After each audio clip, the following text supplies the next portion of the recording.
This is something for Manchester United fans. I found this on Thingiverse. It's an amazing devil, I'm guessing.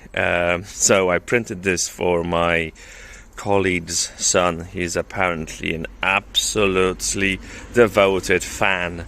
So this is really cool. It's two-part. This comes off. It's just hard to show with one hand, obviously, at the minute. And yeah, this is really nice. There were some little hiccups here near the eye, but I'm sure they can sand it, and well, I'm sure he will sand it and maybe paint it more red. I don't know, but this is really nice. The back is where the raft was, and yes, I used the raft for this massive print. Well, massive, kind of to the entire diagonal of my Minda. So, as far as I'm aware, this is a big print, not tall though, just 20 millimeters. But it still took like a day, quite conservative settings. This yellow and this red, I think, match really nicely. Despite it not being too bright, it's like, I like this a lot.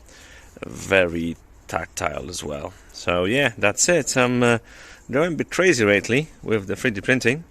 I might as well have used the printer I have. Alright, no worries. Cheers for watching.